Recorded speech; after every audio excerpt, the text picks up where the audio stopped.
Hey guys, star robot किस में आपका स्वागत है। चार लास्ट वीडियो में हमको काफी सारी क्रेजी चीजें देखने को मिली, जैसे कि हमें यामा के फादर के लुक को भी दिखाया गया और याशा से उसकी कुछ बातचीत भी जिसके बारे में हमें नहीं बताया गया था। साथ ही हमने बैम का काफी बुरा हाल होते हुए देखा बैटल के अंदर। वहीं पे व्हाइट ने डिवीजन कमांडर आलिया का खात्मा कर दिया और दूसरी तरफ हॉकनी और बाकी लोग भी अब डेंजर में है, जहाँ यामा को अपनी सारी पावर्स मिल चुकी है और वो वापस से दूसरी फाइट के लिए रेडी हो रहा है। तो नेक्स्ट बैटल की इस आगे आने वाले मोड में चीजों को और भी क्रेजी होते हुए देखने के लिए चैनल को सब्सक्राइब कर लें और हाई बटन क्लिक कर दें और वीडियो में आगे बने रहें।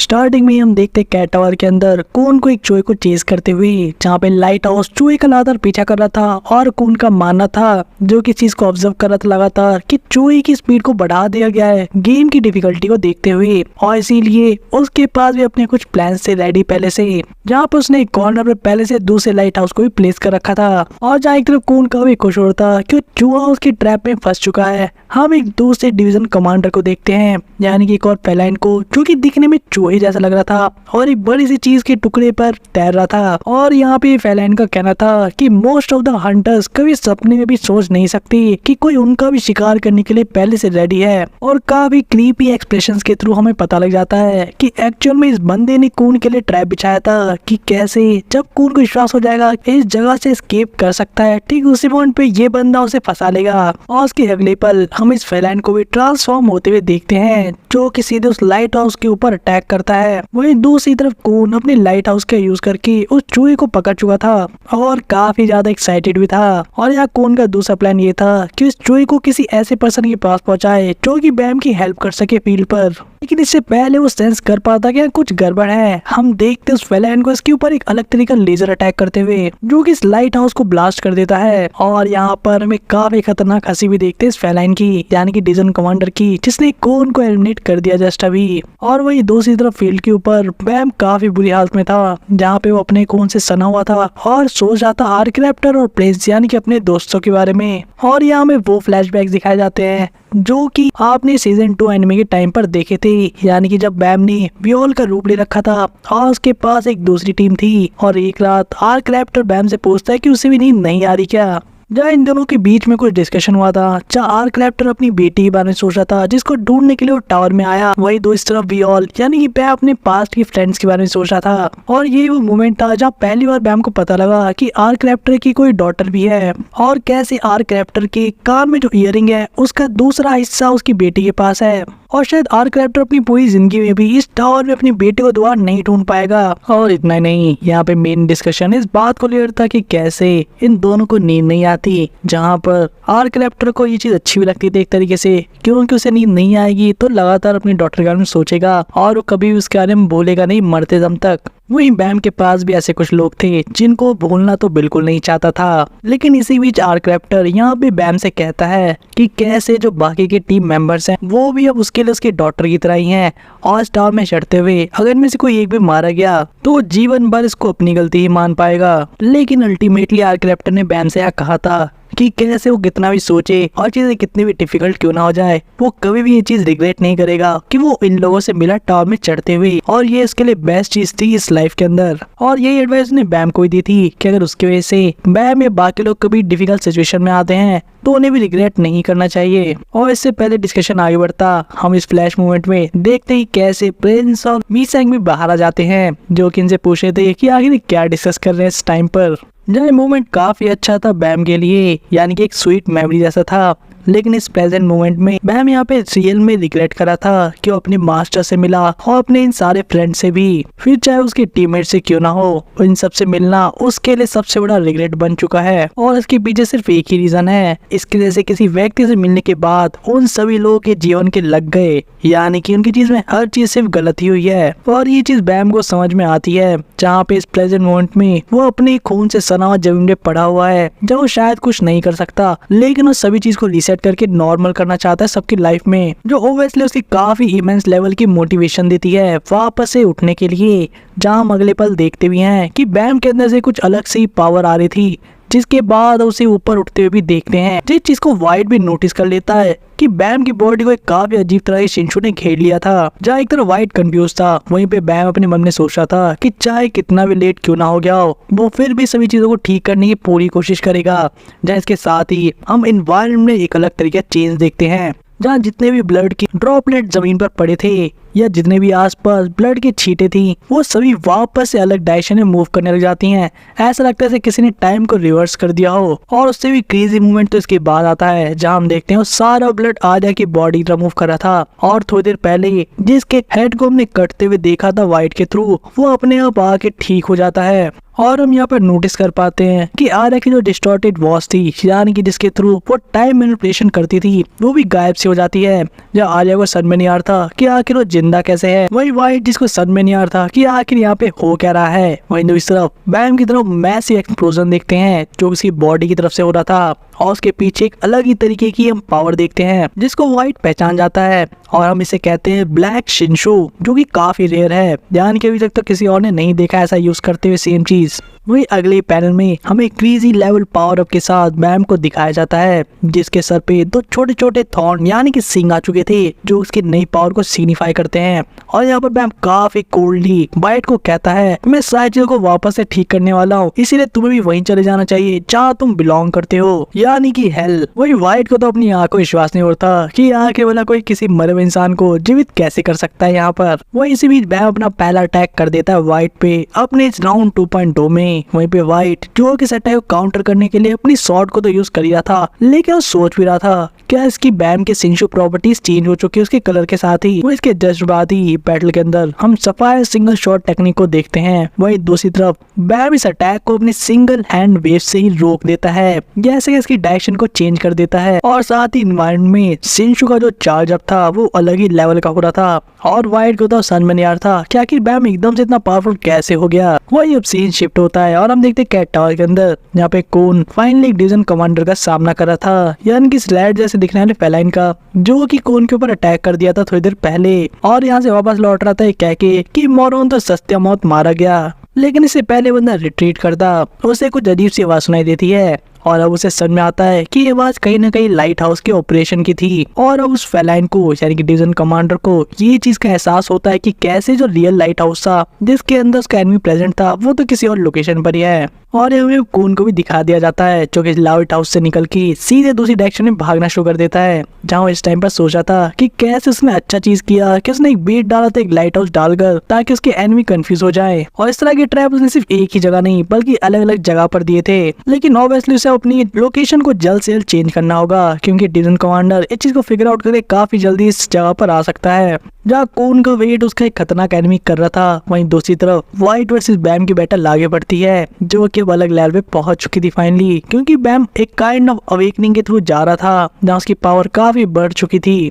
वही वाइट तो इस चीज को लेकर सबसे क्यूरियस था कि वो किस तरह की सॉर्सरी है, क्योंकि इस टावर में उसने इस तरह की चीज आज से पहले नहीं देखी कि कोई रेगुलर किसी मरे इंसान को जिंदा कर दे। जहाँ उससे भी इम्पोर्टेंट चीज ये थी कि यहाँ पर वाइट ने आर्या की सोल को भी डिवॉर कर लिया था, लेकिन इस शॉर्ट मोमेंट टाइम में बैम ने किसी तरीके उसकी बॉडी को भी ज्वाइन कर दिया, साथ में उसकी सोल को भी वापस से उसके अंदर डाल दिया। जहाँ पर एक तरीके की थ्योरी थी वाइट की तरफ से, लेकिन फिर भी इस assumption के साथ ये चीज कोई सेंस नहीं बनाती थी। लेकिन वाइट को यहाँ पर लगता है कि हो सकता है कि आर्या ने अपनी डिस्टॉर्टेड टाइम का यूज करके अपनी डेथ को थोड़ा सा डिले कर दिया होगा, जिसकी वजह से बैम को टाइम मिले उसके सोल को वापस से उसकी बॉडी में प्लेस करने के लिए। और चाहे केस कुछ भी हो, यहाँ पे वाइट के अकॉर्डिंग ये चीज एक मिरेकुलस है, यानी कि एक चमत्कार से कम नहीं है। और वाइट ये चीज बैम की तरफ देख के कहता भी है कि ऐसा लगता है जैसे कि तुम चमत्कार करने वाले हो, या ऐसा कहे तुम एक मसीहा हो, जो कि किसी को भी देखने में लगेगा एक पल में। लेकिन रियलिटी में वाइट जानता था कि बैम ऐसा नहीं है, बल्कि उसका रियल नेचर तो कुछ और ही है।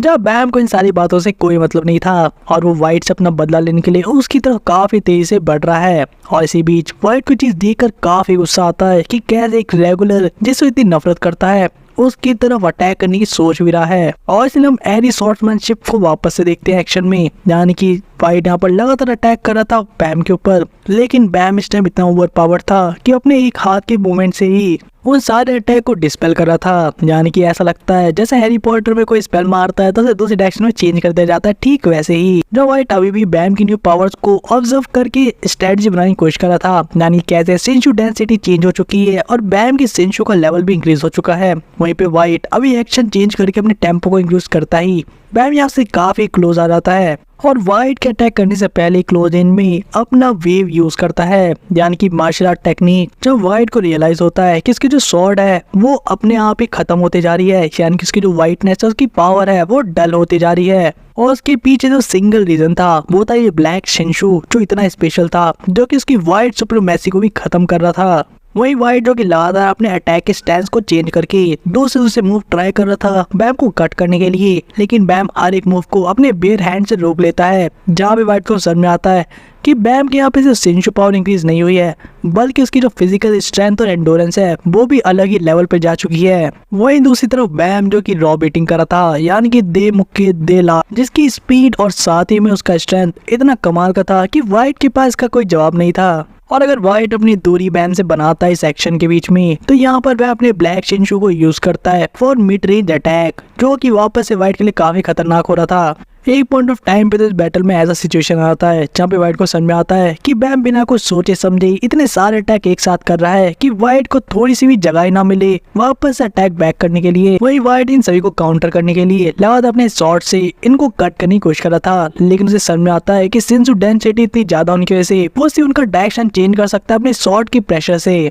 और यहाँ पर अब एक ही चीज मैटर करती थी कि एंड तक कौन टिका रहेगा इस फील्ड के ऊपर, क्योंकि इसके बाद हम एक के बाद एक लगातार अटैक देख रहे थे जहाँ पे व्हाइट के पास सांस लेने तक की फुर्सत नहीं थी, क्योंकि उसे कभी तो डॉज करके ब्लॉक करना पड़ता है या फिर कहीं पे स्लैश मार के उसके डायरेक्शन चेंज करना पड़ता है। चीजें ऐसी लगती जैसे वर्ल्ड ऑफ डार्कनेस क्राका के पावर की तरह ही यहाँ पर बैम ने काफी सारे बबल्स क्रिएट कर दिए हैं जो कि एक एक करके व्हाइट के ऊपर अटैक कर रहे थे। और काफी मेहनत और एनर्जी वेस्ट करने के बाद व्हाइट जब फाइनली सभी अटैक्स को काउंटर कर लेता है तो अपने सामने वो वापस से बैम को देखता है, जिसके पीछे से थ्रोन के अलग से ही रेड कलर की लाइट पावर दिख रही थी और बैम रेडी था एक और दूसरे अटैक करने के लिए, जहाँ पे व्हाइट को पता था कि एक ब्लैक ऑर्ब होने वाला है, जिसके शिनशू के लुक्स को देखकर व्हाइट को वो टाइम याद आ जाता है जिस टाइम पे आर्या जबरदस्ती बैम को टेलीपोर्ट कराई थी और उसने अलग तरीके की लाइट नोटिस की थी, एक गोल्डन ब्लैक। और ये पावर वही है जिसको भी बैम यूज करने वाला है। जहाँ इन सभी चीजों को होते हुए अपनी आंखों से विटनेस करी थी आर्या, जिसको ये सब चीज देखकर ऐसा लग रहा था कि ऐसा लगता है ऐसे मानो कि बैम अपने आसपास सभी चीज को डिस्ट्रॉय कर देना चाहता है बस। वो इसी बीच में बैम के अंदर भी दिखाया जाता है, यानी कि उस जगह को जो कि उसने राइस पॉट के टाइम में देखी थी।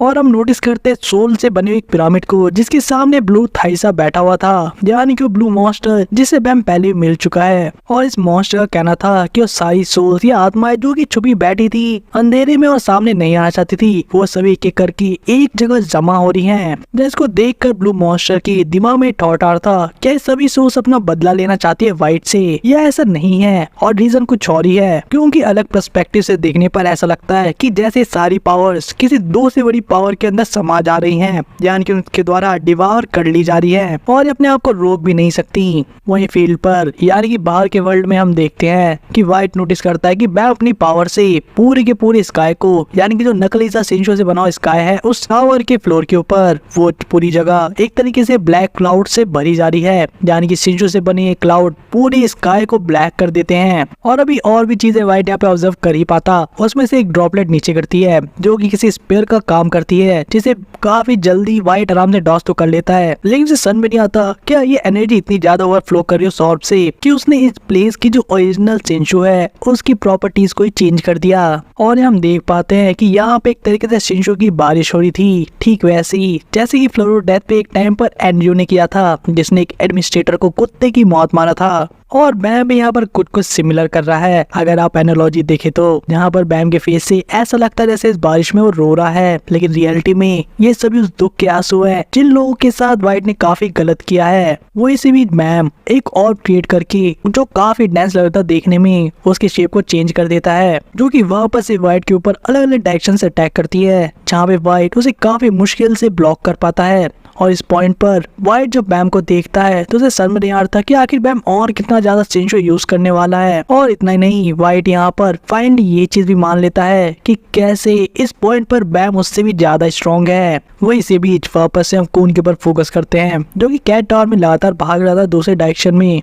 उसका गोल था किसी तरीके से उस लाइट को पकड़ना ताकि वो सपोर्ट भेज सके बैम के पास। वैसे बीच वो फेलाइन भी अपनी पावर्स का यूज करके रियल लाइट हाउस को ढूंढने की कोशिश कर रहा था, यानी कि जिस लाइट हाउस ने रैट को ट्रैप कर रखा था, और कून उसको पकड़ने काफी क्लोज था। लेकिन जिस मोमेंट वो ऐसा करता, इसी बीच उसके पास की एक वॉल टूट जाती है, जिसके अंदर से निकलता वही डिवीजन कमांडर, जो इतना क्रीपी लग रहा था अपनी खतरनाक दांतों के साथ, जिसका कहना था कि मैं तुम्हें चबा जाने वाला हूँ, यू टाइनी ब्लू रैट। लेकिन इससे पहले कि वो बैम की हेल्प के लिए कून कुछ कर पाता, यहाँ पर डिवीजन कमांडर कून के ऊपर अटैक कर चुका था। और यहाँ पर कून अपने आप को बचाता इससे पहले ही यहाँ पर एक अलग सा लाइटिंग अटैक होता है, जिसकी वजह से हम उस फेलाइन को एक तरीके से काफी पेन में देखते हैं, जो कि अपनी बॉडी को मूव तक नहीं कर पा रहा था। वही उस पर्सन को भी देखते हैं जिसने लाइटनिंग स्पेयर अटैक किया था, जो दूर से आते हुए कह रहा था कि वह काफी देर से एक चूहे को पकड़ने की कोशिश कर रहा था, लेकिन मैंने सोचा नहीं था कि मैं बॉस रैट को ही पकड़ लूंगा। वही पर्सन कून की तरफ देखकर कहता है, तुम डर तो नहीं गए थे नेहा, ऐसे वैसे भी लगता है मैं सही टाइम पर आया हूँ, क्योंकि तुम डेंजर में लग रहे थे और तुम्हारा मुंह मुझे देखकर खुला का खुला क्यों रह गया है। जब हमें कून की तरफ से फाइनली रिवील किया जाता है उस पर्सन का चेहरा दिखाकर कि कोई और नहीं बल्कि कून फैमिली का मेंबर है और कून का बड़ा भाई यानी कि एसेंसियो है, या जिसे आप मार्को के नाम से भी जानते हैं, जिसको हमने पहले देखा था डाटा वर्ल्ड के अंदर एल्ट्री नाक में, जिसने कून को पूरी तरीके से शॉक करके रख दिया था। वहीं दूसरी तरफ सीन शिफ्ट होता है और हम वापस से व्हाइट वर्सेस बैम की बैटल को होते हुए देखते हैं, जब व्हाइट ने प्रीवियसली ये चीज मान ली थी कि कैसे बैम इस पॉइंट पर उससे भी ज्यादा स्ट्रॉन्ग हो चुका है। वही व्हाइट जो कि देखता है कि बैम जो पहले अटैक करने वाला था, यानी कि वो शेप चेंज करके स्पीयर से, वो चीज थोड़ी देर के लिए रुक गई है, और व्हाइट को यहाँ पर ऐसा लगता है कि शायद बैम यहाँ स्ट्रॉन्ग तो हो गया है, लेकिन उसकी ड्यूरेबिलिटी काफी ज्यादा कमजोर हो चुकी है, और इसीलिए व्हाइट यहाँ पर क्लोज रेंज उसकी डिफेंस को तोड़ते हुए उस पर काफी फेटल ब्लो देना चाहता था, जिसके लिए अपनी सोल की सारी पावर को यूज करता है। जहाँ इस डेडली स्पिरिट को अपनी तरफ आते हुए देखकर मैं अपने एक हाथ से ब्लैक चिंचू को क्रिएट करता है, जिसके बाद हम विटनेस करते हैं कि कैसे जो व्हाइट की वाइट रिलेटेड सोल पावर्स हैं वो सभी एक तरीके से खा ली जाती हैं बैम के डार्क शिंशो के थ्रू, जहाँ पर व्हाइट रुकने का नाम नहीं लेता है देखने के बाद भी, और लगातार फुल ऑफ अटैक के साथ ही इंस्टेंटिंग शूटिंग स्टार का यूज करता है, जो कि इतना ब्राइट था देखने में कि व्हाइट के सामने में कोई चीज दिखती भी नहीं है इस व्हाइट लाइट के सामने। और मिस्ट हटने पर यहाँ पर व्हाइट स्माइल कराता है सोचकर कि ये अटैक फाइनली बैम को जरूर डैमेज दिया होगा, लेकिन सरप्राइजिंगली बैम के यहाँ पर काउंटर अटैक सीधे व्हाइट को सांस लेने की मौका तक नहीं देते, और व्हाइट को यहाँ पर पीछे हट के चीजों को ब्लॉक करना पड़ता है, जहाँ वो नोटिस करता है कि बैम बिल्कुल अनइंजर्ड है, यानी कि उसे एक छोटी सी खरोच तक भी नहीं है लास्ट अटैक से। जब व्हाइट को विश्वास नहीं होता कि चीजें कितनी रेडिकुलस हो सकती हैं, जो इतने अमाउंट ऑफ पावर का यूज करने के बाद भी एक सिंगल अटैक बैम को खरोच तक नहीं दे पा रहा, जहाँ पर बैम क्लियरली कोई डिफेंस में अपनी पावर को यूज नहीं कर रहा, बल्कि वो अपनी ओवरफ्लोइंग पावर से ऑफेंसिव से ही उसके सारे अटैक को काउंटर कर दे रहा है। वहीं दूसरी तरफ व्हाइट ने जो अपने सोल्स का यूज करके एक डिफेंस शील्ड बना रखी है, वो सभी चीजें लगातार कमजोर होते जा रही है उस रेन से, जो कि आसमान से बरस रहा है ब्लैक शिशु के रूप में। और एक पल के लिए तो ऐसा भी लगता है कि इस लिमिटेड स्पेस के अंदर बैम के पास एक इनफाइनाइट पावर है, यानी कि पास उसके पास एक ऐसा सोर्स है शिशु का जो कभी खत्म ही नहीं होगा। ये पावर इतनी ज्यादा है कि ओवरफ्लो करके बारिश के रूप में बरस रही है, और इतनी सारी चीज देखने के बाद भी व्हाइट को एक कॉन्फिडेंस था कि शायद वो इस ओवरफ्लोइंग पावर को एब्सॉर्ब कर सकता है फाइनली, और अचीव कर पाएगा अपने उस सपने को, यानी कि अपने फादर के लेवल पर पहुंचने का। और इसी पावर को डिवाइड करके यहाँ पर व्हाइट को लगता है कि इस तरह की चीजों को करप्ट करना सबसे ज्यादा सही है, और इस पावर के मिलने के बाद वो फाइनली अपने फादर के लेवल पर पहुंचकर उन्हें दिखा पाएगा कि वो आखिर क्या कर सकता है। जहाँ दूसरी तरफ बैम एकदम से शांत हो जाता है, जहाँ पर वो कोई मूवमेंट नहीं कर रहा था और कोई अटैक भी नहीं, जो चीज आर्या को भी काफी अजीब लगती है। वहीं दूसरी तरफ व्हाइट अपने पोस्चर और साइलेंसिंग को यूज करके एक शॉर्ट टेक्निक को फाइनली यूज करने वाला था बैम के ऊपर से डिवाइड करने के लिए, जब अपना सब कुछ सिर्फ इस एक सिंगल अटैक के अंदर देने वाला था। और व्हाइट की स्ट्रेटजी थी कि जितनी भी ओवरफ्लोइंग पावर है ऑर्ब में, वहाँ पर एक छोटा सा छेद करेगा, जिसके थ्रू ये पूरी की पूरी पावर उस छेद को बढ़ने के लिए जिस मोमेंट सामने से हटेगी वो बैम के ऊपर स्ट्राइक कर पाएगा, और उसके जस्ट बाद वो अपनी स्पेल को भी कास्ट कर सकता है बैम के ऊपर उसकी पावर्स को एब्जॉर्ब करने के लिए। और व्हाइट ठीक ऐसा करता भी अगले पल, जहाँ पे अपने सारी शॉट को एक सिंगल पॉइंट के ऊपर अटैक करते हुए यूज करता है, ताकि वो बैम के ऑफेंसिव पावर को फाइनली भेज सके। जहाँ हम देखते भी हैं व्हाइट का अटैक एक सिंगल लेजर लाइट की तरह उस ब्लैक शिनशू के बादल को कट करते हुए सीधी काफी तेज से बैम की तरफ बढ़ता है। जब ऑब्वियसली बैम उस अटैक को फिजिकली तो ब्लॉक कर लेता है, लेकिन उसके ऑफेंस के अंदर एक फाइनली छोटा सा होल बन चुका था, जो इस चीज के लिए यहाँ पर व्हाइट ने अटैक किया था, जिसे देखकर वो काफी खुश भी होता है और काफी तेज से बैम की तरफ बढ़ता है, सोचते हुए कि एक बार जब ये पावर वो अब्सॉर्ब कर लेगा वो फाइनली एक नया बीइंग बन जाएगा इवॉल्व होकर। लेकिन व्हाइट जब उस होल के थ्रू स्मोक को क्लियर करके बैम के क्लोज आता है तो उसे काफी अजीब सी चीज देखने को मिलती है। यहाँ पर वो नोटिस करता है कि बैम काफी शांति से बिना किसी साइन ऑफ पैनिक की उसी का वेट कर रहा था, और व्हाइट को फाइनली रियलाइज होता है कि ये चीज एक्चुअल में उसके लिए एक ट्रैप थी और बैम यहाँ पे अपने शिकार के ऊपर अपनी आंखें टिकाकर वेट कर रहा था एक परफेक्ट ट्रैप के साथ कि कब उसका शिकार वहाँ पर आने वाला है। और जो थोड़ी देर पहले बैम ने अपने अटैक को एकदम से पॉज कर लिया था, वो सभी बैम की स्ट्रेटजी थी ताकि व्हाइट को यहाँ पर लाया जा सके। और व्हाइट इस सारी चीज समझने के बाद भी अपने आप को रोक नहीं पाता अपने प्राइड की वजह से कि भला वो कैसे एक छोटे से ट्रैप में फंस गया, या इसकी ईगो भी हो सकती है जहाँ पर उसे लगता था कि वो किसी को भी क्लोज रेंज में हरा सकता है। जहाँ व्हाइट काफी तेज से चिल्लाते हुए बैम के ऊपर अपने स्वॉर्ड से अटैक कर रहा था, लेकिन इसी बीच बैम यहाँ पर व्हाइट की आंखों में देखकर उसे कुछ कहता है, जहाँ पर बैम काफी डेड सीरियस होकर उसे बोलता है कि तुमने मुझे कहा था कि मेरे अंदर जितने भी पावर है उन सभी को एक जगह पर गैदर कर लो और मैं काफी ज्यादा स्ट्रॉन्ग बन जाऊंगा। और यही वो पॉइंट भी था जहाँ पर व्हाइट को समझ में आ गया था कि आखिर वो जो कर रहा है वो कितना सिली है, और उसका कॉन्फिडेंस पूरी तरीके से खत्म हो जाता है इस पॉइंट पे बैम की बात को सुन के, क्योंकि बैम यहाँ पर अपनी सारी पावर को एक ही पॉइंट पर गैदर कर रहा था, एक सिंगल डायरेक्शन और एक सिंगल टारगेट के लिए, जहाँ उसकी बॉडी के अंदर यानी उसके स्पिरिचुअल मैनिफेस्टेशन के अंदर हम उन सभी सोल्स को भी देखते हैं जो एक जगह गैदर हो चुके थे और वो सभी बन उड़ते ताकि वो बैम को सारी पावर दे सके एक सिंगल पॉइंट पर अटैक करने के लिए। वही साथ ही में इन सभी के ऊपर से उसे ब्लू थ्रॉन यानी कि वो रेड थ्रोन और साथ ही ब्लू थाइसा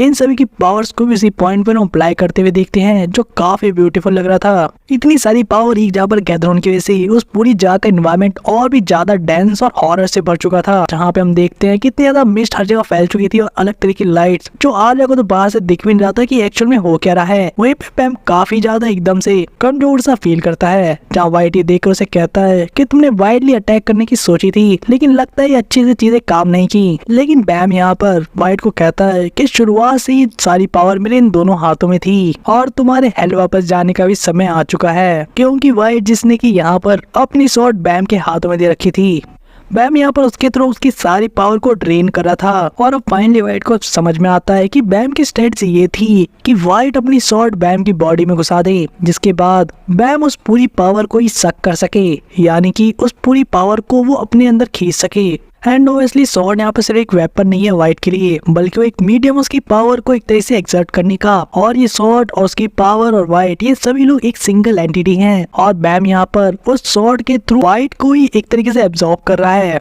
एंड ओबियसली ये चीज व्हाइट के लिए इससे भी बड़ी बेइज्जती वाली चीज थी जो अभी तक हो रही थी, क्योंकि अपनी पावर को ऐसे किसी को छीन नहीं लेने देगा। ये उसकी स्वॉर्ड है, उसकी पावर है, उसका प्राइड है। जहाँ इसे बीच हमें वापस से कौन और उसके ब्रदर मार्को को दिखाया जाता है जो कि कैट टावर के अंदर थे, और ये मार्को कौन से पूछता है क्या तुम वही कौन फैमिली के मेंबर हो जो कि टाउन में फेमस हो चुका है इस वजह से क्या स्लेयर कैंडिडेट के साथ में है। मुझे मेरी मार्को की बातों से ये भी पता लगता है कि कैसे यहाँ पर वो अपनी सिस्टर यानी कि मैशनी जहाद के साथ एज अ मर्सनरी यहाँ पर जहाद की आर्मी तरफ से आया है, जो बस सुन के तो कौन और भी ज्यादा सरप्राइज हो जाता है और कंफ्यूज भी क्या क्या अगर ऐसा है तो यहाँ पर उसने कौन की हेल्प क्यों की। लेकिन उससे भी शॉकिंग चीज तो ये थी जो आंसर मार्को अब देने वाला था, यानी कि इस बैटल के अंदर एंटर इसीलिए किया ताकि इन लोगों की हेल्प कर सके। जहाँ कौन और कुछ पूछ पाता, मार्को यहाँ पर कहता है कि हम बातचीत बाद में करेंगे और अभी चिट चैट का टाइम बिल्कुल नहीं है, अभी मुझे तुम लोगों को मैशनी के पास भेजना है। एंड ऑब्वियसली कौन भी अपने फ्रेंड्स की हेल्प करना ही चाहता था, जो चीज मार्को जानता था अच्छे से, और यहाँ पर मार्को ऑफर देता है कौन को कि वो चूहा यहाँ पर कौन को दे देगा और बदले में उसे जब फील्ड में जाने के बाद एक फेवर करना होगा मैशनी और मार्को के लिए। जहाँ कौन काफी तेज था और समझता था कि आखिर फेवर क्या हो सकता है जिसके बारे में वो पहले जानना चाहता था इस ऑफर को चूज करने से पहले, लेकिन मार्को कहना था कि ऑफर और फेवर उतना बड़ा भी नहीं है। एंड ऑब्वियसली मार्को यहाँ पर अपने छोटे भाई की हेल्प करने जो आया है, और हमें पता है कि कौन का नेचर कैसा है, वो कोई भी चीज बिना सोचे समझे और अच्छे से बिना जाने पहचाने कुछ भी नहीं करता। और इसीलिए वो इस चीज को भी करने से मना कर देता है, जिसे देखकर मार्को फाइनली उसे चुहा देते हुए कहता है कि अगर ऐसा है तो तुम्हें मैच ही सारी चीजें बता देगी जल्द ही। जाकून कंडीशन जानना चाहता था इस ऑफर के बीच में, लेकिन यहाँ पे मार्को कहना था कि जैसे इस फेवर के बारे में कौन सुनेगा तो इसे मना ही नहीं कर पाएगा। एंड ऑब्वियसली उनके पास कोई दूसरा चॉइस भी नहीं था यहाँ पर मार्को की हेल्प लेने के अलावा। जहाँ पर कुन फाइनली वो चूहा या मार्को यहाँ से ले लेता है, लेकिन इससे क्वेश्चन भी पूछता है कि आखिर ये चूहे के अलावा मार्को यहाँ से बाहर कैसे निकलेगा, जिसके बारे में मार्को सुनकर स्माइल का कहता है कि उसके पास दूसरा रास्ता भी है। जब वो डिवीजन कमांडर देखकर मजाक भी करता है कि ये बंदा भी तो चूहा ही है, तो क्यों ना हम इसे भी ट्राई करके देख सकते हैं। वही बैटलफील्ड में जहाँ पर अलग अलग तरह की पावर्स लेवल आपस में टकरा रही थी और चीजों को क्रेजी बना रही थी, और इन सब चीजों को विटनेस गई थी डिवीजन कमांडर आर्या। जहाँ इसी बीच कोन यहाँ पर टेलीपोर्ट होके आ जाता है, जिसकी अनाउंसमेंट भी कर दी जाती है। और सैडली बैम काफी बुरी हालत में लग रहा था कोन के पर्सपेक्टिव से,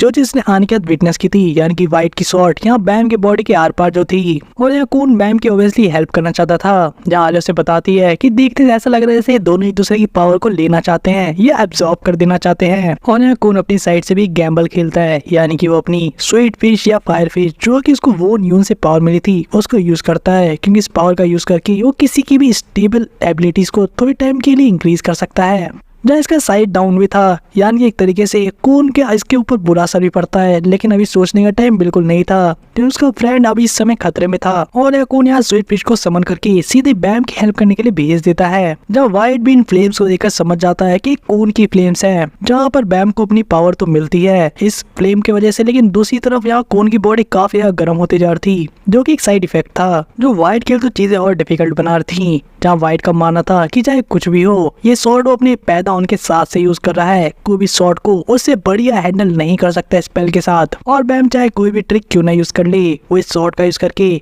यहाँ पर वाइट की पावर को एब्जॉर्ब नहीं कर पाएगा। वही काफी टाइम के बाद हमें कंट्रोल रूम भी दिखाया जाता है, जहाँ अगर लास्ट टाइम आपको याद हो तो क्रैब ने एक अटैक वापस किया था, जो कि रैक ने स्टार्टिंग में किया था, जो कि एक रूल था जिसके बारे में क्रैब ने नहीं बताया। और उस अटैक की वजह से यहाँ पर हम देखते हैं कि कैसे हॉकनी रैक के सभी लोग उस टैंक के अंदर आ चुके थे, क्योंकि जो प्लेटफॉर्म इस पे खड़े थे वो चीज डिस्ट्रॉय हो चुकी थी और उनकी सिचुएशन अब खतरनाक हो चुकी है, क्योंकि क्रैब इनके ऊपर अटैक कर सकता है और इन्हें ब्लैक टर्टल की हेल्प जो करनी थी वो यहाँ पर हॉकनी दिमाग लगाता है और परचेज में से सभी आइटम्स को चेक करता है कि आखिर कोई ऐसी चीज है जो कि उनकी हेल्प कर सकती है। जहाँ पर उसे एक ऑप्शन दिखता है समन करने का ऑप्शन, जो कि स्पेयर बेरर को बुला सकता था यहाँ पर, और इस चीज को यूज करके जो भी स्पेयर बेरर होगा वो वन शॉट कर सकता है एक बार, बिल्कुल डेफिनेटली। जहाँ पे अगर इसका यूज कर लेता तो रैक यहाँ पर टेलीपोर्ट होकर सीधे फील्ड पे चला जाता बैम की हेल्प करने के लिए, क्योंकि वो एक स्पेयर बेरर है। लेकिन प्रॉब्लम ये थी क्या हॉक ने यहाँ पर उनके बिना सर्वाइव कर पाएगा नहीं, जहाँ सेम टाइम पर उन्हें फिश भी हंट करनी है, जिसके पीछे क्रैब भी पड़ा है। जहाँ हम देखते भी है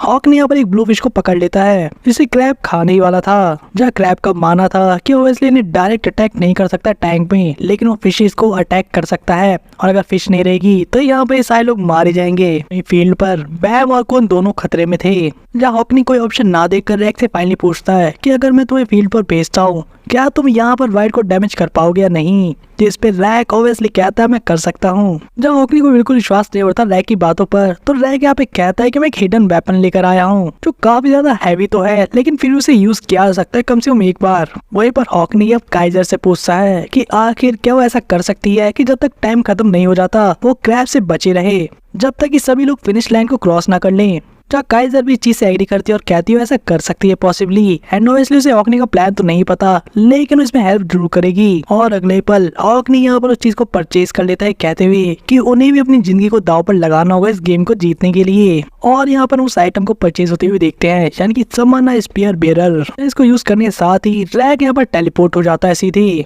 जब उसके जाने के पहले हॉकनी इसकी तरफ देखकर कहता है कि तुम्हें बैम की हेल्प करनी होगी। वही रैक को भी अब टेलीपोर्ट होके सीधे बैम वर्सेस वाइट की फाइट में एक काफी ऊंची जगह पर टेलीपोर्ट होते हुए देखते हैं, जहाँ हम रैक को हिडन वेपन भी देख लेते हैं फाइनली, जो कि था एंशिएंट स्पेयर कैरियर, जो कि आपने केज में भी देखा होगा। जहाँ हमें फ्लैशबैक में दिखाया जाता है कि केज की लैब के अंदर यहाँ पर रैक ने डूम को हराने के लिए इस स्पेयर को एक खास तरह की कैरियर में कैरी किया था, जिसकी वजह से इस भारी से स्पेयर को टेलीपोर्ट करना और साथ में कैरी करना आसान हो जाए। और फाइनली रैक स्पेयर के साथ रेडी था यहाँ पर बैम की हेल्प करने के लिए। वहीं दूसरी तरफ हमें वाइट की पर्सपेक्टिव से उसके कुछ फ्लैशबैक दिखाए जाते हैं, जहाँ पर हम उसी के बारे में सुनते हैं कि कैसे उसने कुछ ऐसी मिस्टेक्स की थी जिनको ठीक नहीं कर सकता था, और काफी सारी ऐसी रातें बीतने के बाद जो काफी डार्क थी, वो एक ऐसी डायरेक्शन में बढ़ रहा था जहाँ से पता नहीं था कि आगे उसके लिए क्या है, क्योंकि वो कई रातों से लगातार चलते आ रहा था और उसकी बॉडी इतनी थक चुकी थी कि वो फेस भी नहीं कर पा रहा था शॉट को, जो कि एरी हॉर्न के एरिया में थी। जहाँ इस पॉइंट पर वाइट के पर्सपेक्टिव से उस शॉट को देखने पर उसे ऐसा लगा था जैसे कि शॉट उससे बात कर रही है और कह रही है कि तुमसे मैं काफी पैथेटिक हो, जो कि शॉट की तरफ पहुंचना तो चाहते थे लेकिन तुम यहाँ तक पहुंच नहीं सके, और अपने सपने को पूरा करने के लिए यानी कि इस लेवल पर पहुंचने के लिए तुमने ऐसे पाप किए हैं जिनकी पनिशमेंट तुम्हें मिलकर रहेगी। जब वाइट की सजा यही थी कि इस पावर की थर्स्ट में हमेशा प्यासा रहेगा, यानी कि उसे हमेशा और भी पावर ज्यादा चाहिए होती होगी और उसके अंदर एक खालीपन रहेगा। जब वाइट इस बात को समझने के बाद भी इस चीज के लिए कोई भी ज्यादा केयर नहीं करता, क्योंकि इस मूवमेंट पे उसे कोई फर्क नहीं पड़ता था कि वो कोई सिनर है भी या नहीं, क्योंकि पावर की थ्रस्ट उसे बचपन से थी, यानी कि जब से वो पैदा हुआ था ये श्राप तभी से उसके पास था, यानी कि उसे पावर की खतरनाक भूख थी जहाँ वो और भी ज्यादा पावरफुल बनते रहना चाहता था। लेकिन जो वेज उस शॉट से टकरा रही थी और वाइट के पास वापस आ रही थी, जो कि उसे रिमाइंड कराती कि उस लेवल पर कभी भी नहीं पहुंच पाएगा, ये चीजें सैड जरूर बनाती थी। वहीं प्रेजेंट में हम वापस रैक को देखते हैं जो कि रेडी था अपने उस खतरनाक स्पेयर के साथ, जहाँ पर हमें देखने को मिलता है कि रैक की छोटी साइज की वजह से उस स्पेयर को हैंडल करना काफी डिफिकल्ट होता उसके लिए, क्योंकि जो वेव वहाँ पे चल रही थी वो चीज काफी ज्यादा इनबैलेंस बना रही थी। वहीं दूसरी तरफ वाइट और बैम दोनों के बीच में स्ट्रगल चल रहा था एक दूसरे की पावर को एब्सॉर्ब करने के लिए। और इतना ही नहीं, वाइट यहाँ पर अपनी पूरी तरीके से स्पेल्स को यूज करते हुए बैम की पावर को एब्सॉर्ब करते हुए कह रहा था कि कैसे एक ऐसी प्लेस पर पहुंच जाएगा जहाँ उसे कभी भी चिंता नहीं करनी पड़ेगी करप्ट होने की वजह से, एक ऐसी जगह जो कि बियॉन्ड होगी डार्कनेस के, और जो लाइट वाइट के अंदर से निकलेगी वो बिल्कुल वैसी सेम होगी जैसे कि उसके फादर के पास से आती है, यानी कि एरी हॉर्न से। जब हम वाइट के वेरियस फॉर्म्स देखते हैं, जहाँ कभी वो देखने में काफी डेंजर लगता है तो कभी वो किसी एंजल की तरफ वाइट लगता है, लेकिन उसकी थॉट प्रोसेस हमेशा सेम रहती है, जहाँ पर उसका मानना था कि बैम की मेजर एबनॉर्मल पावर्स को एब्जॉर्ब करने के बाद उसकी जो ये प्यास है जो आज तक उसे लगी रही इस पावर को गेन करने के लिए, उस जर्नी का एक अंत आने वाला है। एक ऐसा श्राप जो कि उसे आज तक तड़पाते आया हर एक पल, उस टॉर्मेंट से वो बाहर निकल पाएगा फाइनली, उसके अंदर जो खालीपन है वो भी भर पाएगा बैम की इस पावर को एब्जॉर्ब करने के बाद। जब वाइट का कहना था कि बैम उसे अपने आप को खाने दे, क्योंकि जो बैम होगा वो उसका लास्ट करप्शन होगा, जहाँ कौन लगातार बैम को अपनी पावर बोरो तो करने दे रहा था लेकिन उसके साइड में काफी ज्यादा उड़ते उसके लिए। वहीं दूसरी तरफ फाइनली हमें रैक के बड़े साइज को देखने को मिलता है इतने लंबे समय के बाद, जहाँ पर उसकी मस्कुलर बॉडी काफी खतरनाक लग रही थी और हमें सीजन 1 के रैक की याद भी आ जाती है। जब रैक रेडी था स्पेयर के साथ, उसे पता था कि यहाँ पर गेम के रूल्स के अकॉर्डिंग ये स्पेयर 100% अपने टारगेट को हिट करेगी, और इसलिए रैक भी अपनी फुल पावर को यूज कर रहा था ताकि इस स्पेयर के पूरी पोटेंशियल को यूज कर सके इस मौके में, जहाँ पर इसके अटैक की वजह से स्पेयर इतनी तेज से आगे बढ़ता है कि इसका ध्यान सभी तरफ चला जाता है, यानी कि बैम, कून और वाइट सभी चीज को नोटिस कर लेते हैं, लेकिन वाइट कुछ कर नहीं पाता और हम देखते स्पेयर को सीधे वाइट को लगते हुए, जहाँ यही वो वीक मूवमेंट था जहाँ बैम इसका फायदा उठाता है और फाइनली वाइट को ओवर पावर कर देता है। जहाँ वाइट अभी भी अपनी पावर को छोड़ना नहीं चाहता था और काफी स्ट्रगल कर रहा था, और उसके पीछे से उसके एक और सोल को देखते हैं, यानी कि सिबलिंग में से एक और को, जो उसके हाथ को उस शॉट से छुड़वा देती है कहते हुए कि तुम्हें फाइनली रेस्ट करना चाहिए। जहाँ अगले पल इस पूरी जगह का एनवायरनमेंट वापस से काफी काम डाउन हो चुका था इतने टाइम के बाद, जहाँ रैक को कौन को किसी को सर में नहीं आता कि क्या हुआ। वहीं पे बैम के हाथों में हम वो शॉट जो अभी देख रहे थे वो एकदम से गायब हो जाती है। लेकिन इसके साथ एक और सरप्राइजिंग चीज और थी, यहाँ पर कौन और रैक के अंदर भी पावर अप हो रहा था। जो पावर यहाँ बैम एब्जॉर्ब कर रहा था वो पावर एक तरीके से रैक को और कौन को भी मिल रही थी। वह इसके जस्ट बाद ही हम बैम को एक तरीके से बिल्कुल रीजनरेट होकर ठीक होते हुए देखते हैं। यहाँ पर बैम काफी हल्का फील कर रहा था, उसे विश्वास नहीं होता कि वो सही में इतना लाइट वेट है, जहाँ वो इस चीज को ट्राई करने के लिए जंप भी करता है, जहाँ कून को समझ में नहीं आता कि आखिर बैम क्या करना चाह रहा है। वहीं दूसरी तरफ हमें यामा और डोम भी दिखाते हैं जो कि अपनी बॉडी को स्ट्रेच कर रहे थे, क्योंकि वो फाइनली फिनिश लाइन पर पहुंच चुके थे। जहाँ के जस्ट बाद उनकी मनपसंद की डेस्टिनेशन यानी कि उस जगह पर उन्हें टेलीपोर्ट कर दिया जाता है जैसे कि गेम के रोल से, और उन्हें उस प्रिजन में पहुंचा दिया जाता है जहाँ पे याशा लॉक्ड अप था और यामा और डोम का वेट कर रहा था, जिसका कहना था कि तुम लोग से में काफी फुलिश हो, दोनों बीस्ट ब्रदर्स। वही उस बंदे को भी देखते हैं जो इस पूरी गेम को मैनेज कर रहा था, जहाँ पर हम इसे काफी परेशान होते हुए देख रहे थे इस फैक्ट को लेकर कि कैसे जो मैप बॉस था वो पहले गायब हो चुका था। दूसरी तरफ अब चीजें डाउन हो चुकी है, यानी कि इनका सिस्टम नहीं चल रहा ठीक से और इसे कुछ भी नहीं दिख रहा रियल टाइम में कि फील्ड पर एक्चुअल में हो क्या रहा है। जहाँ हम देखते हैं कि कैसे बैम ऊपर से सीधे नीचे गिर रहा था और यहाँ पर कून फाइनली उसे बचा लेता है। लेकिन अब कून को ध्यान आता है कि भला हवा में उड़ कैसे रहा है, उसके पास बैम जैसे विंग्स कैसे आ गए। क्या इसके पीछे वो रीजन हो सकता है कि उसे व्हाइट की जो पावर मिली है थोड़ी सी, उसकी वजह से नए पावर्स हो चुके हैं। जहाँ हम देखते हैं इसी बीच यहाँ पर रैक भी काफी तेज से उड़ते हुए आ रहा था, जो कह रहा था मूव ब्लू टर्टल। जहाँ इससे पहले कि रैक क्रैश करता सीधे बैम की बॉडी पर, यहाँ पर कून अपने हेड से मारकर उसे दूर कर देता है और कहता बोला तुम क्या करने में लगे हो। वहीं रैक को ऐसा फील होता है इस पल में जैसे कि वो अथाह सागर के अंदर तैर रहा है बिना किसी एफर्ट की, और उसे समझ में आता है कि कैसे वो भी अब फ्लाई कर रहा है। और अब कौन को समझ में आता है कि व्हाइट की जो पार्शियल पावर्स इन दोनों को भी मिली है बैम के साथ, इसकी वजह से ये उनकी न्यू अपग्रेडेड पावर्स है जहाँ वो उड़ सकते हैं। और अगर ऐसा इन दोनों के लिए है तो बैम के अंदर भी काफी मेजर चेंज आया होगा। जहाँ एक तरफ रैक को चिंता थी ब्लैक टर्टल की, वहीं दूसरी तरफ हम आर्या को भी देखते हैं जो कि दूर से इसको देखकर सोच रही थी कि क्या वो बंदा ठीक भी होगा। लेकिन इसी बीच इन लोगों का ध्यान तब जाता है एक जगह पर जहाँ पे काफी सारी व्हाइट लाइट कंसोलिडेट हो रही थी, यानी कि एक ही पॉइंट पर आ रही थी। और यहाँ पर हम किसी के फेस को भी देखते हैं काफी लंबे और सुंदर व्हाइट बाल के साथ, और कौन के नोटिस करने के बाद हमें पता लगता है कि उसका हाकिन वाला रूप था, यानी कि जब वो यंग था और उसके पास बाकी लोगों की पावर्स नहीं थी। और व्हाइट को भी समझ में आता अपने हाथों को देखकर, अपनी बॉडी को नोटिस करके कि कैसे जितनी पावर्स ने अभी तक जमा कर रखी थी वो सब उसके हाथों से निकल गई किसी रेत की तरह, जो चीज उसे बर्दाश्त नहीं होती और उसे काफी तगड़ा शौक लगता है, जिसके से चिल्लाने भी लगता है क्योंकि एक मोमेंट पहले ही वो उस लेवल पे पहुंचना चाहता था जिसके लिए उसने अपनी पूरी जिंदगी करप्शन को किया, यानी कि एक तरीके से दूसरे लोगों के मर्डर किया और उनकी पावर का एब्सॉर्ब किया। लेकिन अब रियलिटी में वो वापस जीरो पर पहुंच चुका है। जहाँ कौन रह कारे सभी दूर से यहाँ पर व्हाइट की इस मेल्टडाउन को होते हुए देख रहे थे, जहाँ वो अपने आप को इस सारी चीजों को लेकर सह नहीं पा रहा था और उसे इतना दुख हो रहा था। जिसके बाद एक और अजीब सी चीज होती है, यहाँ पर हम व्हाइट की बालों को छोटा होते हुए देखते एकदम से। जब व्हाइट के इस रूप में उसका लुक, उसकी पर्सनैलिटी और उसके बोलने का तरीका सभी चीजें चेंज हो चुकी थी, जो कि कौन की तरफ देखकर कहता है कि तुमने व्हाइट को उसके इनर सेल्फ में जाने के लिए फोर्स कर दिया। जहाँ में आगे पता लगा कि आखिर अब हुआ क्या है यहाँ पर। वही सीन शिफ्ट होकर में यामा और डोम के सिचुएशन को दिखाया जाता है, जहाँ पर याशरा यामा की बेइज्जती करते कह रहा था कि तुम्हें सच में लगता है तो अपने बड़े भाई को ले आओ यहाँ लड़ने के लिए तो कोई चीजें बदल जाएंगी। डोम को काफी ऑफेंसिव इंसल्ट जैसा फील होता है। वही याशरा डूम को बर्डन तक भी कह देता है, जो चीज यहाँ पे डूम के दिल पर लग जाती है। वही दूसरा यामा काफी ज्यादा कॉन्फिडेंट दिख रहा था इस बार, जो कि याशरा कहता है कि मैं तुम्हें इस बार दुखी नहीं होने दूंगा और एक बढ़िया फाइट तुम्हारे सामने पेश करूंगा। जहाँ एक तरफ यामा काफी स्माइल कर रहा था और कॉन्फिडेंट से भरा हुआ था, वही दूसरी तरफ डूम यामा से कहता है कि क्यों ना मैं लॉन्ग रेंज से अटैक करूं और तब तुम यहाँ पे स्ट्राइक करना। लेकिन यहाँ पर यामा कहता है कि हमें प्लान की कोई जरूरत नहीं है, क्योंकि यामा यहाँ पर अपने नेचुरल स्टाइल में हेड टू हेड फाइट करने वाला था। जहाँ होता भी ऐसा ही है, यामा अगले पल सीधे क्लोज रेंज में आकर याशरा के ऊपर सीधे एक पंच छोड़ देता है। ऑब्वियसली याशरा से ब्लॉक तो कर लेता है अपने एल्बो से,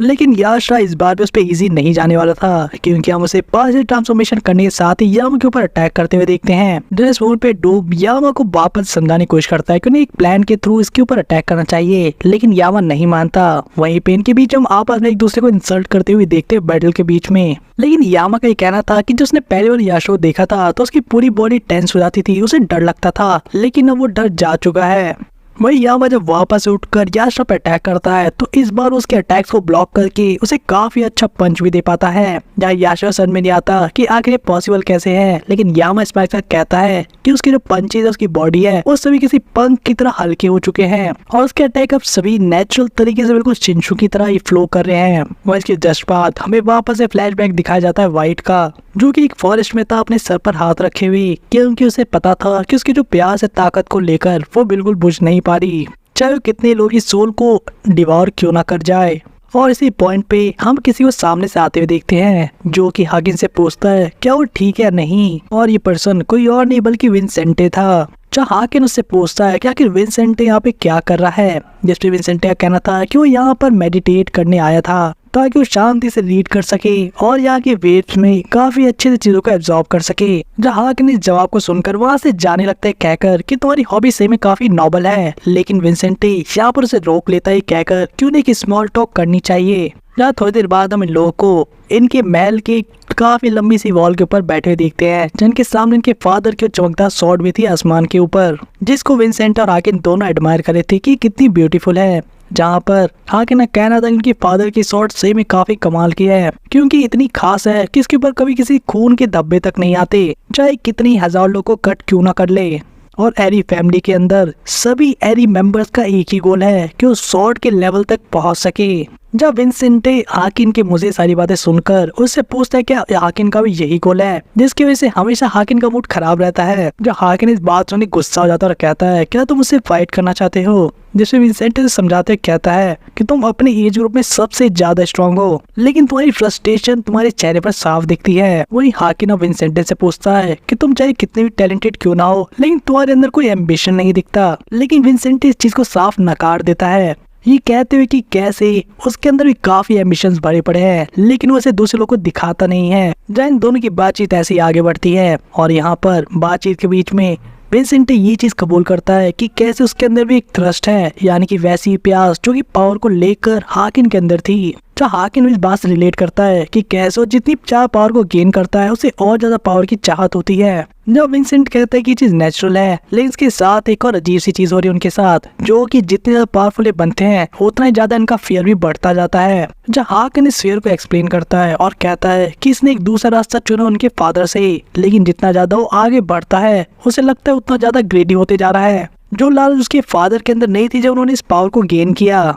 और यही वो भय है जो कि हाकिन को सताता है हर टाइम कि कैसे इस पावर को जो कि उसने गेन किया करप्ट होकर उसे होल्ड नहीं कर पाएगा उस लेवल पर जहां उसके फादर पहुंच चुके हैं। और इतना ही नहीं, यहाँ पर हाकिन बताता है कि कैसे जितनी वेव्स इस शॉर्ट से टकरा रही हैं उसे हमेशा ऐसा फील होता है कि जैसे सभी चीजें और ये शॉर्ट दोनों से क्रिटिसाइज कर रही हैं और उसे इन सब चीज को छोड़कर कहीं भाग जाने का मन करता है। जहाँ पे विंसेंट इन सारी बातों सुन के हाकिन के हाथों को उसके कान से हटाते हुए कहता है कि तुम ऐसे अकेले नहीं हो, हमारे सारे भाई इसी पेन को फील करते आ रहे हैं। जब विंसेंट इस बात से भी एग्री करता है कि कैसे वो भी अपने फादर की शॉर्ट से भाग रहा है और इसीलिए उस बुक को भी रीड कर रहा है, जहाँ पर इस बुक के अंदर काफी सारे स्पेल लिखे हुए हैं जिनके अंदर काफी सारी पावर्स पोजेस करने का तरीका है और क्यों ना ये चीजें दोनों साथ में करे। और इस पॉइंट पे हाकिन को पता लगता है कि कैसे वो अकेला ऐसा पर्सन नहीं था जिसने ये सोलिटी मॉन्स्टर को अपने अंदर बड़ा किया था, या अकेला ऐसा एरी मेंबर जिसको स्पेल आता हो जिसको मास्टर करने से वो मॉन्स्टर बन सकते हैं। और इस पॉइंट पर हाकिन को समझ में आता है कि इस स्पेल के बारे में विंसेंट को हाकिन से भी पहले पता था। और वही प्रेजेंट में हम देखते हैं कि जो हाकिन था जो कि अभी चेंज हुआ था व्हाइट में से, उसके हेयर वापस से ट्रांसफॉर्म हो जाते हैं। और ये पर्सनैलिटी यहाँ पे रैक और उनको बताती है कि कैसे बैम के वजह से व्हाइट अपने इनर फॉर्म की तरफ भाग चुका है। जब कौन कुछ समझ पाता, रैक उससे पहले चीजों को ग्रास्प कर लेता है और कहता है तुम वही टर्टल हो ना जिसकी मल्टीपल पर्सनैलिटीज हैं। जहाँ न्यू पर्सनैलिटी यानी कि नया व्हाइट ये चीज कहता है कि तुम ऐसा कह सकते हो, व्हाइट मेरे अंदर छुपा हुआ है। जो इस पर्सनैलिटी का माना था कि जब भी वो जागता है अपनी कॉन्शियसनेस गेन करता है, वो हमेशा अपने सामने डायनासोर को वाला क्यों देखता है। वही आगे में एक्सप्लेन किया जाता है कि कैसे व्हाइट के लिए इतना बड़ा शौक था इस लड़के से हारने की वजह से कि अपने आप को अपना मुंह छुपाते हुए इनर सेल्फ के अंदर छुप चुका है। और इसी चांस का फायदा उठा के ये पर्सनैलिटी बाहर आ गई। जहाँ कौन इन सभी बातों को छोड़ते पूछता है कि आखिर तो हमें बस इतना क्लियर कर दो कि तुम एनिमी हो या नहीं, जिस पर इस पर्सनैलिटी का सिंपल सा आंसर था एक स्माइल के साथ कि तुम्हें क्या लगता है। वो इसी बीच एक और टेलीपोर्टेशन होती है जहाँ मार्को को आते हुए देखते फील्ड पर। जैक उनसे देखकर उससे पूछता है क्या वो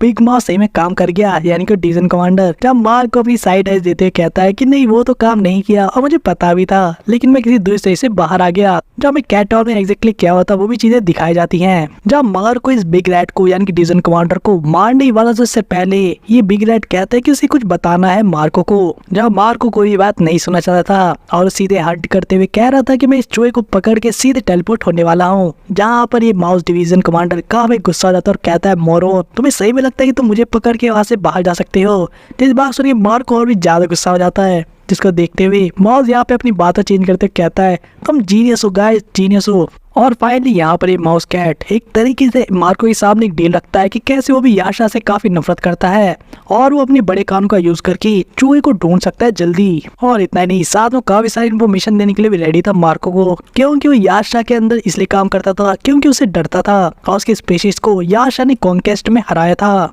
वही मार्को फाइनली इस माउस को बख्श देता है, लेकिन साथ ही वो उसे एक कंडीशन भी देता है कि अगर वो यहाँ से बाहर निकला या उसने किसी के ऊपर अटैक किया, कोई भी चीज बताई जो अब होने वाली है, तो हम मार्को उसे कहीं से भी ढूंढ निकालेगा और मार देगा। एंड ऑब्वियसली उसके बाद से रेड भी मिल गया यहाँ पे इस डिवीजन कमांडर की हेल्प से, और वो बाहर आ गया। लेकिन वही प्लेजेंट फील्ड के अंदर या मार्को जब व्हाइट को नोटिस करता है तो उसे ऐसा लगता है कि देखने में इतना छोटा क्यों लग रहा है। वही व्हाइट की न्यू पर्सनैलिटी मार्को को भी नोटिस कर लेती है, उसके बालों से पहचान जाती है कि कौन फैमिली से है। वही मार्को का मानना था, जो कि बबलगम एंजॉय करते हुए व्हाइट की तरफ देखते कहता है कि मैं इसे काफी इजीली हरा सकता हूँ। लेकिन ये जो न्यू व्हाइट था वो फाइटिंग से सीधे मना कर देता है और कहता है कि हम पहले काफी लड़ चुके हैं और वैसे भी मेरा तुम लोगों को लेकर कोई ग्रज नहीं है, यानी कि मुझे कोई भी रीजन नहीं तुमसे फाइट करने का, क्योंकि इसका भी सिंपल एम्बिशन उसके फादर तक पहुंचने का था। वही कून का कहना था कि हाँ कि अभी भी तुम्हारे अंदर है, तुम पर विश्वास कैसे कर सकते हैं। एंड ऑब्वियसली उनके लिए गोल्डन अपॉर्चुनिटी भी थी व्हाइट को हमेशा के लिए निपटाने के लिए। लेकिन यहाँ पे व्हाइट की न्यूज पर्सनैलिटी कौन को कहती है कि उनके पास बिल्कुल भी टाइम नहीं यहाँ पे इन सारी चीजों में इन्वॉल्व होने के लिए फर्दर, और साथ में बैम यहाँ पे अनकॉन्शियस हो चुका है जहाँ से अपने मास्टर को बचाने के लिए भी जाना था। जब मार्को कौन की ओपिनियन पूछता है इस चीज के ऊपर,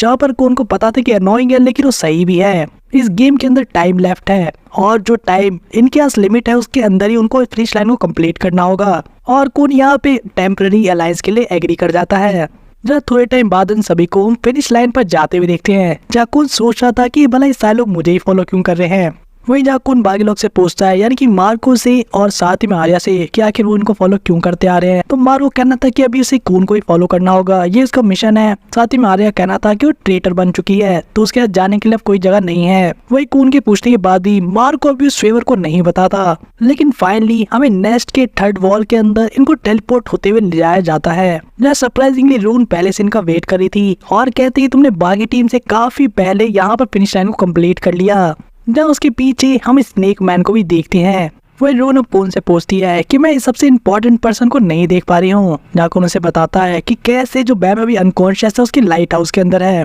वही रून आगे ने बताती है कि इससे पहले कि जिनसुआ को हमेशा के सस्पेंडियम के अंदर सील कर दिया जाए, उन्हें उस वॉल की तरफ से जाना चाहिए जिसको भी दिखाया जाता है, जहाँ उस ह्यूज सस्पेंडियम के पीछे काफी खतरनाक स्नेक मॉन्स्टर भी था। वही जिसके अंदर हमें मैच की रात को भी दिखाया जाता है, जो कि काफी खुश थी इस चीज को देख के कि इरेगुलर ने फाइनली गेम को क्लियर कर लिया जैसा कि उसने प्लान किया था स्टार्टिंग से। वही दूसरा जिनसुआ काफी ज्यादा सैड दिख रहा था, जो कि विश कर रहा था कि काश बैम यहाँ ना उसे बचाने के लिए, क्योंकि जो यहाँ पर वेट कर रहा है बैम के आने का वो इतने ऊपर लेवल का है कि बैम उसका सामना कर ही नहीं सकता। इसी पॉइंट पर हम आज वीडियो को यही फिनिश करते हैं, जहाँ पर सेकंड वॉल की ओर फाइनली खत्म हो चुकी है और अब सिर्फ देखना है हमें कि याशरा और यामा की फाइट का क्या कंक्लूजन निकलने वाला है, क्योंकि दूसरी तरफ बैम और व्हाइट की फाइट फाइनली कंक्लूजन पे पहुंच चुकी है काफी लंबे समय के बाद, जहाँ बैम ने फाइनली व्हाइट को ओवरपावर कर दिया और व्हाइट की न्यू पर्सनैलिटी यानी कि विंसेंटे उसके सामने हमें देखने को मिला कि कितना ज्यादा मैच्योर बंदा ये हो सकता है, क्योंकि इसने बैम के साथ अलायंस जो बना ली है।